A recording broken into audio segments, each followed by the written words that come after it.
Oh, here we are once again with our podcast. This is Anu. Oh, and me. Oh God, such a day. It's such. Thanks, Anu. It's such. But yes, listen to our podcast. You know, we are going to have the masterclass right now, and we would like to welcome somebody very, very, how shall I say, astounding. Yes. When it comes to achievements in the sphere of marketing, and who happens to also be a dear friend of ours, Kavi Rajapaksha, into the studio. She's the Chief Marketing Officer for Sunshine Consumer Lanka Limited. That's right now, but she has worn many hats over the years. So if you don't mind playing that intro, Sajjuti. Yes, of course. Before anything and without further ado, Masterclass on the Rise and Grind. Brought to you by SLTC, empowering minds, shaping futures. All right, so there you go. Kavi, we are so glad to have you here because nothing like having a true expert on the field opining on, where Sri Lankan marketing is heading. Oh, good morning first. Thank you for putting me on the spot. Yeah. So Anu does that. He tends to be like, you know what? Let's just run and roll with this. How do you live up to astounding? No, but you have achieved so much, Kavi. I know you. And you have won multiple awards. You have a reputation as someone who, is the can-do person in marketing. I'm not lying, right? This is a fact, I mean, I saw your profile and I was just like, wow. If you want to get things done, you get Kavi to do it. Yep, exactly. Okay, I'm going to go away now. That's enough, right? No, please stay. So, Kavi, now the last time I met you, you were working for SoftLogic Life Insurance, right? Yep. Now you're Chief Marketing Officer for Sunshine Consumer, and that's a vast portfolio of brands. Not easy by anybody's standards. And how long have you been here now? Oh, this is just my 7th month. Wow. Yeah. Just finished off a 6.5 year stint at SoftLogic Life. Got into tea and confectionery. So, trying my hand at FMCG once again. Ooh. Yeah. And so Kavi's main topic may I call you Kavi? Yes, of course. That is what I'm called. You can call her Nimal. Yes. So Nima, the main topic that she's here to talk about, of course, is growing future-proof brands. So when we posted this up on Instagram yesterday, a lot of folks were asking, what do you mean by future-proof brands? Just set the pace, and then Anu, you can take it on from there. Yeah. All right, so future-proof brands is essentially growing brands that don't fall over years. I mean, like we've seen brilliant people handling brands, but we see that when they leave their companies or their respective portfolios, the brands tend to kind of plummet, which shouldn't ideally happen if you've built it, strongly. So it takes a mix of both long-term and strong-term strategies done right. And there's a lot of, I always talk about brand building. Brand building is something that people really kind of let go, especially during economic crisis situations such as this. They really tend to only focus on short-term promotions and things like that. So future-proof brands, you have so many global brands that you would line up to buy, no matter how expensive they are, because they've created a purpose in your mind. There's a space that you would pay enough to buy.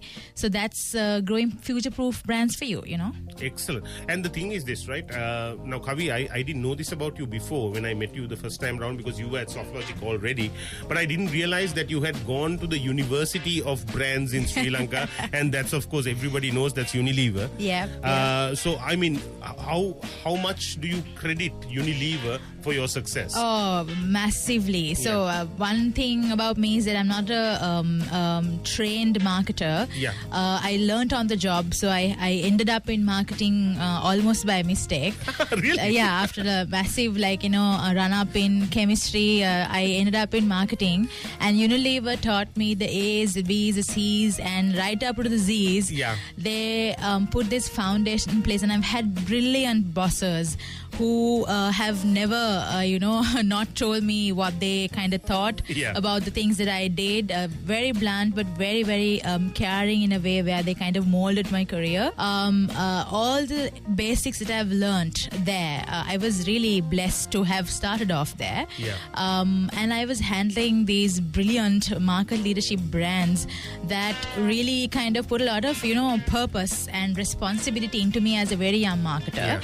So I'm very happy and proud and blessed to have started off there for sure. Excellent, because I think anyone who's actually, learned their trade, learned their craft at Unilever is pretty much welcome in any other company in Sri Lanka. That's all you need. CV actually at it one is point. Literally the university for marketing.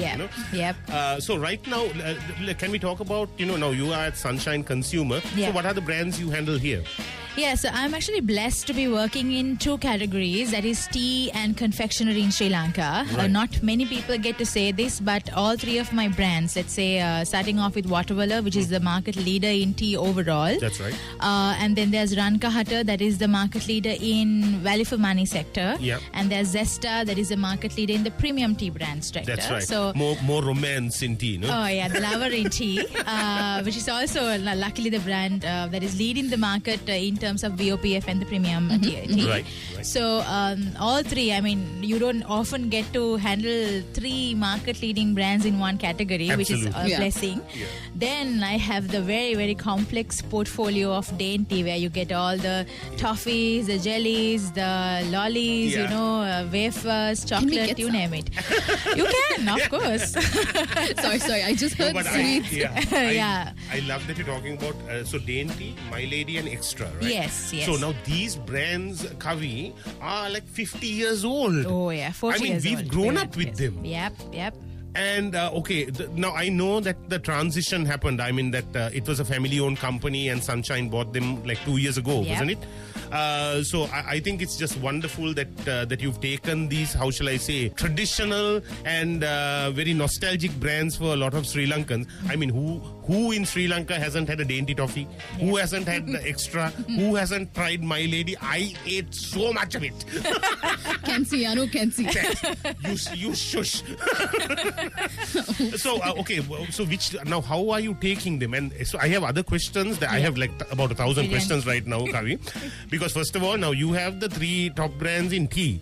So now anything you do kind of cannibalizes the other brand. So how do you maneuver around this? No, that's the beauty of it, I think. I must give credit to my company Sunshine also.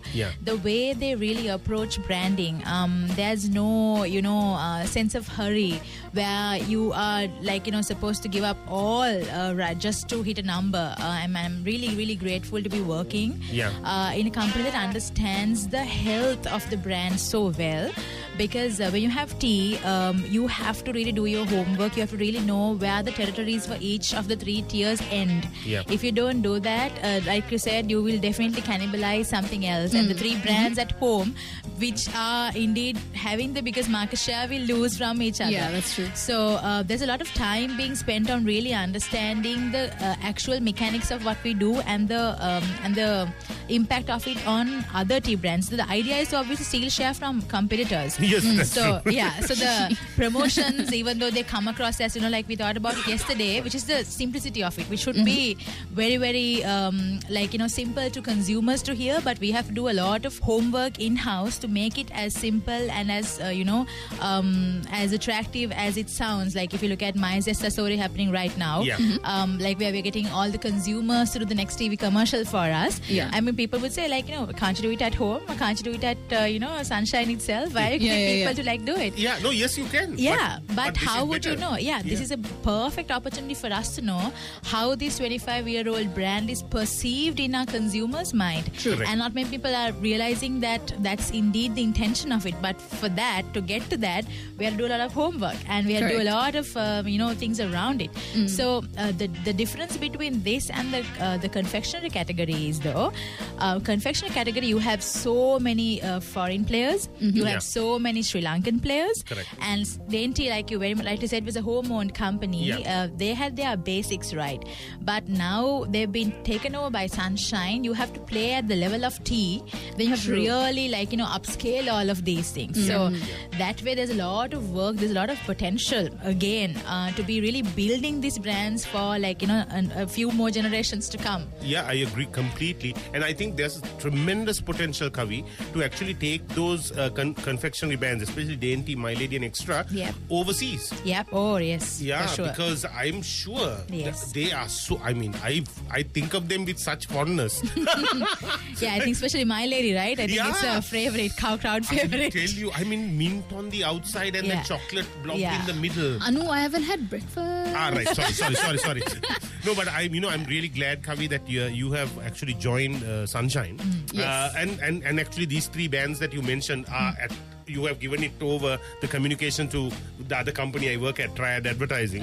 And you know what? At the moment they came in, I was like, yes! Yes, baby! No, I'm actually blessed with wonderful external partners who are equally passionate about the brands. You have to have that. Marketers can't, build your brands alone. There has to be advertisers that really kind of also carry the baton along with us. True. And then the sales teams that we work with have to really get those brands out there that consumers can enjoy your brands.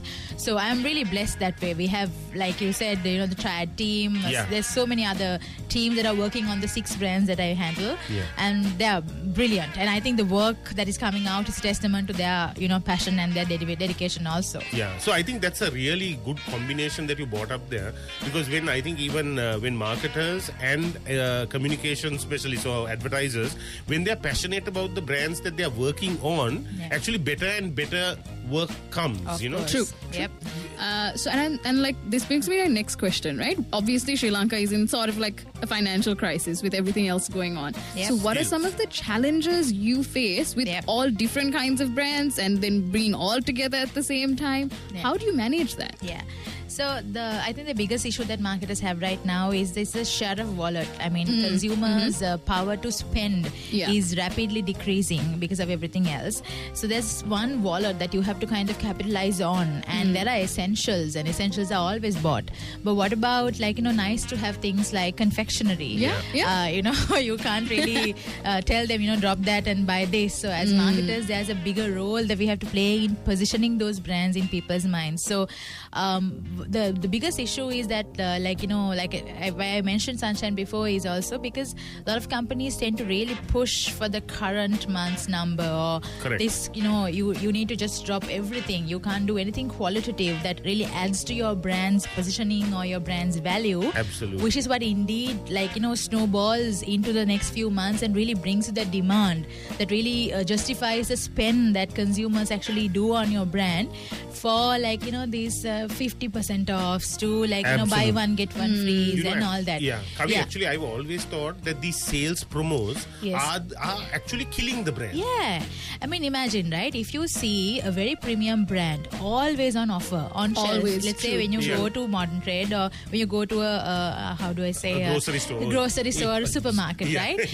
You have, let's say, 2 packs always banded together, always on shelf, right? This is gonna be there forever because it has been there for the past so many months. Why not next month? So am I in a hurry to buy this? And the first thing, if you see, is people they just turn on the pack to see if it's actually nearing expiry. Yes, I do that too. Exactly. Yes. So then you're spending millions of rupees here trying to build a brand. You're doing activations, commercials, PR campaigns, and then on shelf, the moment of truth where actually shoppers go and buy, you're on offer. What are you really trying to tell them? You're really confusing them. Absolutely. So this is what marketers have to understand. Signaling. What are you signaling consumers with? If you're always on offer, people are not going to pay a premium to buy you. That's definitely a fact. Because it literally looks cheap. Exactly. Yeah. Exactly. Okay, now we talked about the confectionery and how it is. But when it comes to tea, now you have 3 tiers in that category and leading tiers in all of them, right? Yep. So how do you promote this further when you're already the number one choice? Yeah. So easy answer is to gain from competition. Sorry. All right. Sorry to all the competition who's listening in. No, but that's the name of the game, right? Yeah, that's the name of the game. Yeah. So to be very honest, the first thing we did, I'm like I said, these brands have beaten multinationals in the country. When I got them also, they were market leaders. But now the task is to really grow on that market leadership and to really kind of gain dominant share. Yeah. So if you look at Vattavala, the name itself says Vattavala. It says you're gathering around. Look at us now. We are also gathered around.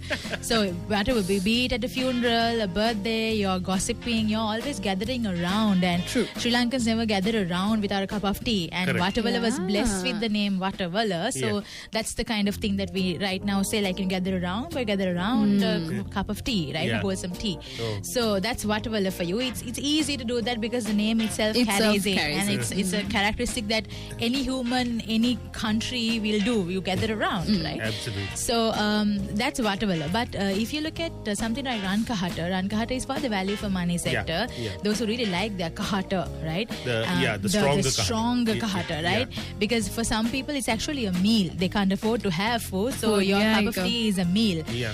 So for them, what we've seen throughout in the market is a lot of people offering one tea and 50 cups or so many tactical kind of promotional messaging.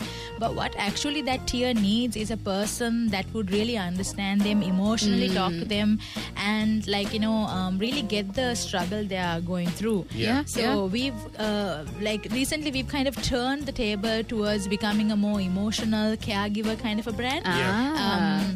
I would say actually it's wrong for me to say caregiver. I would say a hero kind of a brand who stands by them. So if you look at the commercials that we're putting out, this really gives a voice to the woman in a household. Yes. Talking about so many struggles with Mage Mate. So that is a emotional inclination building campaign that we've done because that's what works in the long run. I agree. And the brands deliver. So there's when you really reach for that cup of tea, the cup of tea needs to really give you that hope in a cup. And if the brand delivers, there's no harm in communicating that. Kavi, I have to say the Zesta brand. It is just It's outstanding just so rich. tea. It is just tea the way it's meant to be drunk. So you have to brew it right. Yeah, you have to brew it right. Absolutely. Yes, you can't be in a hurry. No. And at the same time, I want to know now when it comes to tea, okay, we were talking about share of wallet before. Yes. Now when it comes to confectionery brands, not essential brands, but nice to have. Yes. But tea, where does it stand? Is it essential? Because Sri Lankans can't operate anything without tea, right? Yeah. So pretty essential. Yeah, it is essential. But you can go off without a cup of tea. But can you go off without, let's say, rice or flour? So I hate it when people say commodity. Tea is not necessarily. I mean, people call it a commodity. But in my vocabulary, I've kind of scratched off because if it is a commodity, then how can you brand a commodity? Yeah. Because So for me, tea is something that you go to. I mean, think about it. I mean, even if you are really pressed for money, when you reach out for the cup of tea, let's say you have 2 or 3 cups of tea a day, you don't want to really take a chance on your teacup. You don't want to try out, right? You don't want to mess it up. Exactly. You don't want to mess it up. And that's why you sometimes go home to your wife's or your mom's cup of tea because you know it's going to be brilliant. Gonna be good, right? And a lot of people really downplay the importance of that cup of tea, the sense of relief and the sense of rejuvenation it brings in, not just physically but mentally. You really relax with your tea. So there's a lot of room for a brand to be built, a lot of emotions to capture.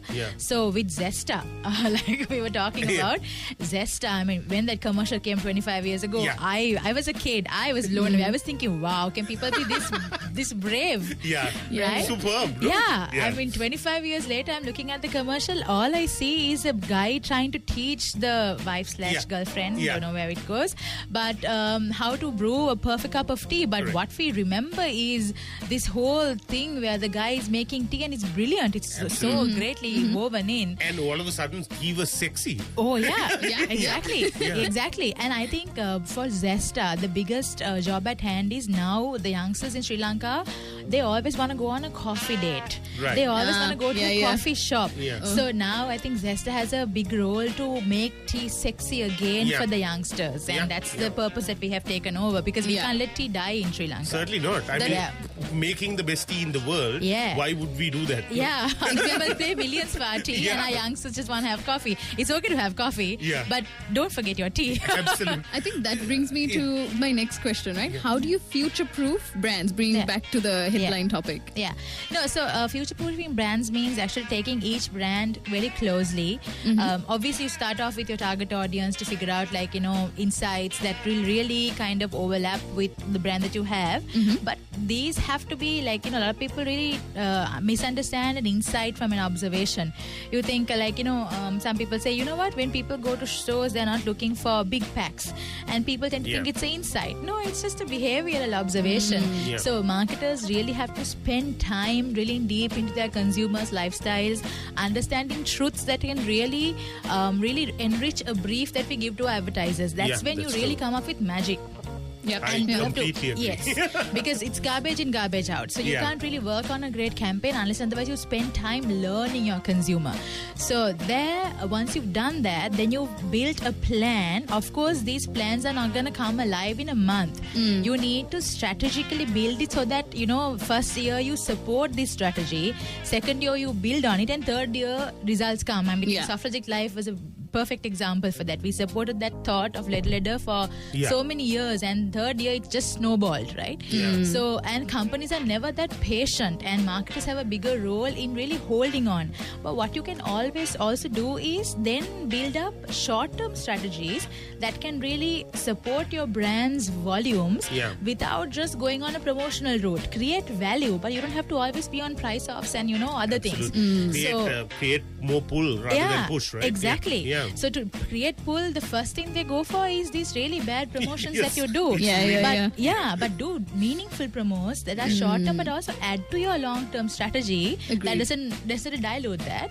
And you have to have a really good mix of this so that the short term is also achieved, and therefore your pressure to achieve the long term strategy is actually Reduced. Exactly. So, I mean, that's the simple way. I mean, this is actually really, really discussed at a global level. This has been Yeah. spoken for years, but not many tend to practice that because they Absolutely. buckle under the pressure. So, Kavi, that brings me to a very important question, because you are the only one I've heard talk like that in marketing, and I know many companies. I've been in advertising for 20 plus years now. Honored So to have, yeah. yeah, Yes. because but are people truly practicing that in Sri Lanka? Because you're the only one, literally, and I mean it, who speaks like this. Actually, yes and no. I don't think I'm the only one. Yeah. I've had a lot of colleagues who have this meaningful conversation. Yeah. And I think that the difference is, I know, in the companies we work for, because our level of empowerment. Yeah, That's why at first also I said I'm very blessed to be working at a company that allows me to think about the brand's Yeah. health and Yeah. really build them. Because if the company doesn't have the capacity to understand the importance of growing your brand Yeah. versus just hitting the number, then you're not thinking about the company, the employees, nor the consumer. Yeah. So I think it's more than the marketers. Marketers know this theory, Yeah. but are they able to practice it? Are they Correct. brave enough to practice? Because you have to sometimes also go out of your way to justify these things. Correct. So it's a mix of a lot of things, but I'm definitely not the only one. I know a lot of people. We have this conversation ongoing with Right, colleagues, right. Especially people in the media tier, especially people in the advertising tier, also who are really believing in this healthy brand story.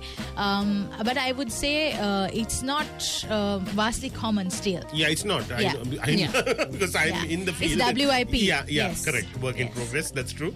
Okay, we have to take a break. Yes. Right. Okay. We have a small break, and when we return, we've got so many questions on the WhatsApp line and from Instagram. I'm hoping you will field all of them next.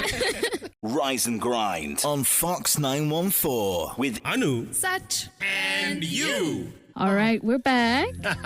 And if you've just joined us, joining us today at the studio for Masterclass is Kavi Rajapaksha. She's Chief Marketing Officer for Sunshine Consumer Brands. And, she's had much experience in working with some of the premier brands in this country. She started her marketing career at Unilever, so that kind of says it all. If you know marketing, you know that's pretty much the university, and you've graduated magna cum laude with honors and so on and so forth.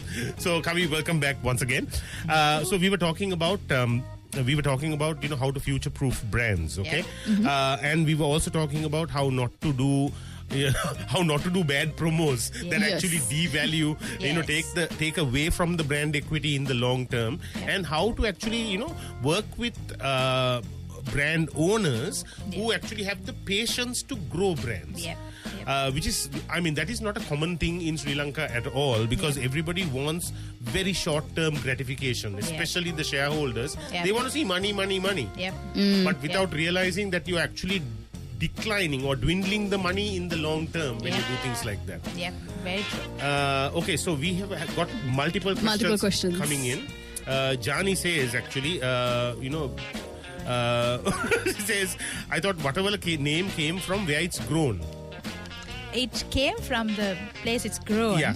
But I was talking about how when you position, connotation. Rebranded it. Yes. Yeah. Yeah. Because I always thought, whatever කෝපයක් වටවෙලා Yes. කතාවක් දාන ඒ වගේ, you can Exactly. build a whole theory Yes. around it, right? Because you can, you're not necessarily place branding. Yeah. Because, you have so many place branded tea in Sri Lanka. Yeah. But if you're differentiating, you have to give people a bigger purpose than just the place to remember the tea by. Yeah. Right? So that's what I was talking about. Okay. Correct. Sherry has this very important theory. Okay, now she thinks it's important, but lots of people have voiced this, and I know that this is how people feel. Many of us know that the best quality tea doesn't come to the local market. That's not true. So many people say we get the tea dust. The A-grade tea is known to be exported. Can you comment on this, please? Yes, I think this is a notion. I'm very, very proud to be here and say this. That Zesta changed. So this was Right. what it was like 25 years ago. Sri Lankans never got to taste actual BOPF quality tea. Tea, okay. And it was not accessible. But one brand that changed the whole game was Zesta. They actually enabled Sri Lankans to drink the kind of quality that the world was talking about, experiencing. right? Yeah. So, that's a myth. Right after that, there are so many brands that now offer that level of quality. Yeah. This is a notion that was there before. I think it's still generationally. We just pass it down Pass like it gossip down. queens. Yeah, this Yes. is like racial memory. Yes, Yeah, yes. yeah. And speaking on behalf of my company as well as all the tea companies in Sri Lanka, so Sri Lanka, you don't get to import any tea. That's right. That is prevented against laws. Yeah. And also now, to kind of safeguard all tea, all of this tea that is produced in Sri Lanka is taken into one auction. Right. Oh. Yes. And yes. and you have to buy it off the auction so Yeah. that your tea tasters and the taste masters at these companies, they have to go to different levels to make sure that the tea blend, the quality of the blend is actually safeguarded, okay. Right. So then there's a lot of effort that goes into that. If I tell you at the auction, you only get 3 seconds to bid on a tea lot. Wow. So you have to do your homework, you have to taste, you have to do your lab testing and come into that. So there's a lot of effort that goes into really getting that cup of tea on your table. Yeah. But what people don't understand is it's a crop, and let's Yeah. say based on the weather of that and year. all that, Yeah. the quality of the product tends to shift. Yes. It's marginally, but loyal users of tea feel it. Yeah. Yeah. But it's also because it's not because the companies are putting in dust. You can't You can't do actually that. sell dust. Yeah, everybody. you can't. Dust is actually a word used in the tea language, but it's not necessarily like when you say dust, where you sweep it off the floor. All So right, it's a very wrong notion to have about Sri Lankan tea brands. Right. CG has actually sent us a picture of her drinking Vatavala tea Oh, from a thank you, Vatavala cup CG. and saying, hi, while listening to you guys, I'm enjoying Oh, this. you made my day. Thank It you so looks much. beautiful. I see the Yeah. two leaves forming a Yeah, heart. yeah. Oh, Yeah. Perfect. Anthony wants to know, what's the English word for kahata?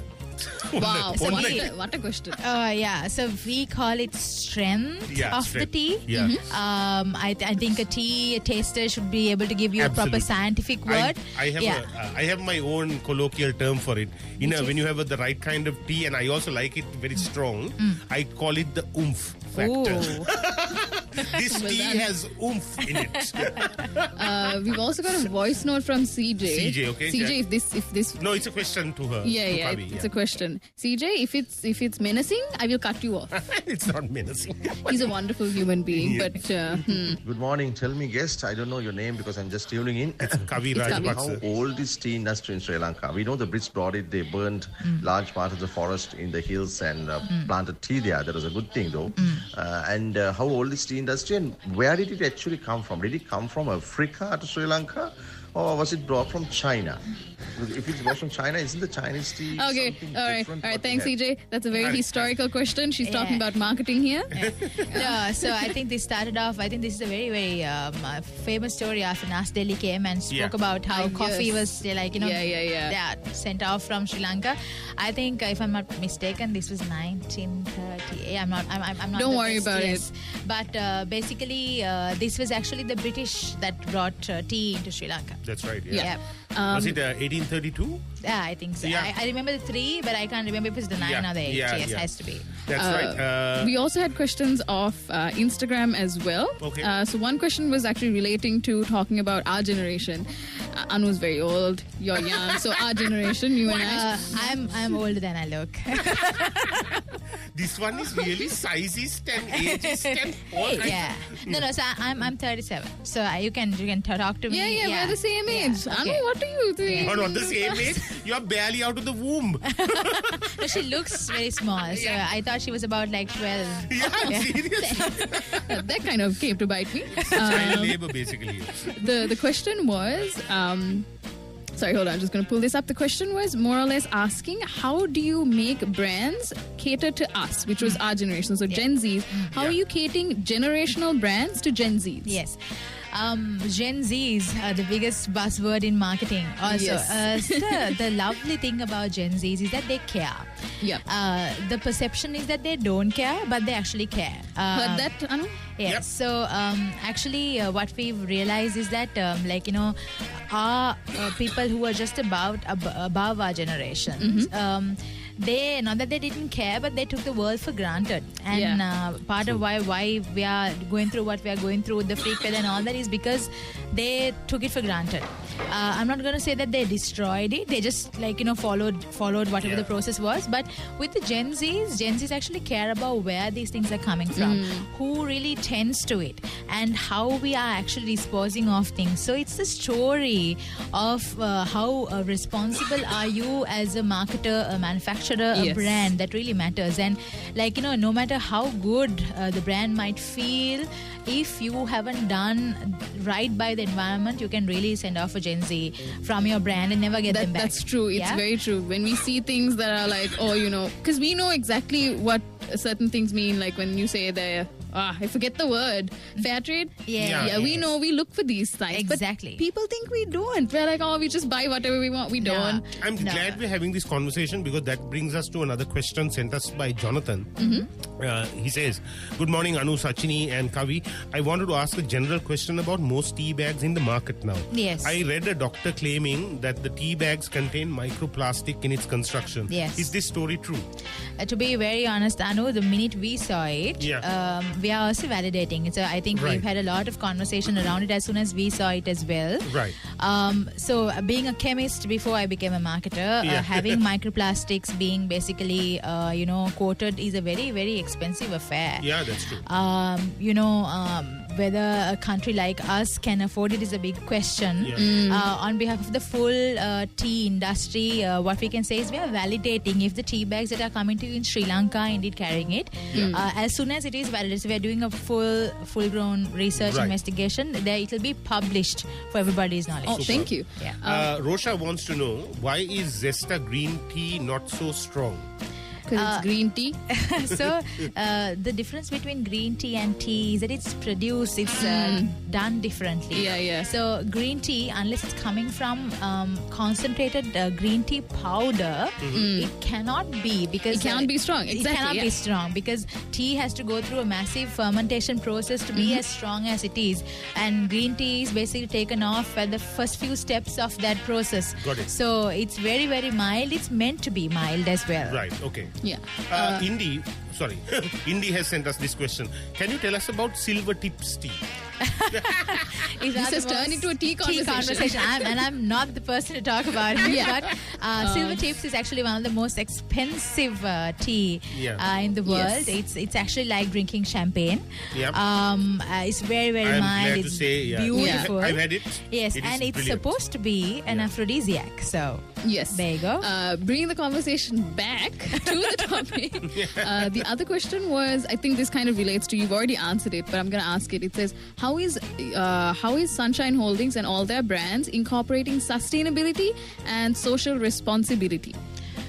Yeah, but I think one good thing about Sri Lanka right now is the push that we get from regulatory counterparts to really be, responsible. I mean, I'm not saying that companies weren't before, but from marketing, I think in January there's a legislation that is coming that says that you cannot be marketing, if you're a confectionery brand, to children below the age of 12 and such. So, Fantastic. yes. So likewise, we are working within a lot of boundaries that are imposed on us to work. But the Sri Lankan tendency to always shortcut, pay off, that's something Sunshine would never do. Okay, so, thank you. Because if you take now this year, January itself, there was a massive 18% VAT that was imposed on tea, and most companies passed on that to the consumers. But Sunshine was one company that actually did not do that. They really absorbed that. 18% really just like takes away takes away everything that you're working for. Might as well not have the brands with a 18% cut in terms of everything you do. But still, so from a sustainability point of view, of course, environmentally and all that, disposing these things safely, the way we kind of source it, all of that is of course laid out. But there's also a bigger role at the consumer level. A lot of people ask us, so can't you have like a cardboard or a paper bag with tea? You can't, because tea absorbs a lot of moisture, and you need to have the double foil pack. So our consumers, Sunshine was one of the first to do this, one of these campaigns that actually talks about the importance of reusing these tea bags to plant trees, right? There was a massive campaign, Krutaguna Dawatan and all of that we did. So where we actually talked about the importance of reusing these ones. There's a massive help that we want from the consumer to also not least put these back to the environment, but use them, because it's a really good foil pack, so it can keep moisture away. Why are you throwing it out? Agreed. Which is also important, Kavi. So this brings me to the other question that I have. Now, when you are in, let's say, talking about your brand specifically, do you find it really difficult to source the raw materials or the packaging materials from Sri Lanka? It's a constant struggle because what used to be here is also no more. So there's a big role I think the government also has to play in actually uplifting, reviving these industries. Yes, reviving these industries. And whilst we really hold back against importing, which is actually very, very tricky, because you're really dependent on so many other counterparts around the world, shipping and all that can happen during shipping when you import, and it's costly to import. Correct. So we would really love to have all of these things sourced from Sri Lanka, where we do most of the time, but there are a few that are not available, which is, again, that's what I was saying, if we can together kind of really revive these industries, then I think tea, especially for tea, because tea is a homegrown product and it shouldn't go into the world with packing material that is sourced from out of the world. Absolutely. That's true. Right? Agreed. Which Yeah. makes no sense. Yeah, You're a it Sri doesn't. Lankan brand. Be Sri Lankan. Exactly. No, but I think what a lot of people don't realize, Kavi, is that when you're working for especially these big brands in Sri Lanka, I think a lot of things that don't get communicated to Sri Lankan manufacturers or even growers of things, or farmers out there, because I've heard the same story from you now, Yeah. from Elephant House, Oh, yes. from Keels, Yeah. because they are finding it so difficult to find the source material or the raw Yes. materials from Sri Lanka. Yes. So there's tremendous opportunity in Yes. Sri Lanka. Yes. Why are you trying to migrate to Australia and England? Exactly. You're going to be washing plates, doing some Yeah. menial job. Here you can be a multi-millionaire growing things for your own Yeah. country and for your own businesses. So true, because let's Yeah. say if you're putting out a new product or for your own product, Yeah. when you take the business case, you have to really justify why you need to Correct. pay more to get something imported Yes. from outside. Yeah. Yeah. We are pushed and we love to take something from Sri Lanka because it's cheap, it's quality. You can Yeah. really go to that place and observe the quality of it being produced. And you can even tweak it to your specification. Exactly, You know? Yeah. and it really kind of cuts down a lot of steps in your supply chain, right? So we are pushed, but unfortunately, a lot of industries that used to have really good, produce is no more. So. With that, we kind of have to wrap up. Yeah, I know. I've got. You have so many more questions, but we can't. I thought I We're had so 1,000 sorry. questions. Now I have about 11,000 questions.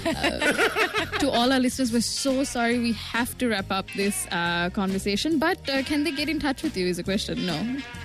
No. So I'm available on all sorts of social media, Yeah, and I correct. actually, when entrepreneurs especially reach out to me, if they have issues in terms of figuring out their brands, I always help out because it's a Sri Lankan entrepreneur, and I would love to Yes. be a part if I have the might to help you. I'm always there, so I'm there on LinkedIn. You name All it, right. I'm there. Yeah. We'll Because, share all of that yeah. on our socials. Kavi, because I have to say this before we conclude, because Fox also believes in completely supporting local brands. Yeah. And this is something I keep harping on and saying over and over again, because you know what? You need to have entrepreneurs in Sri Lanka, course.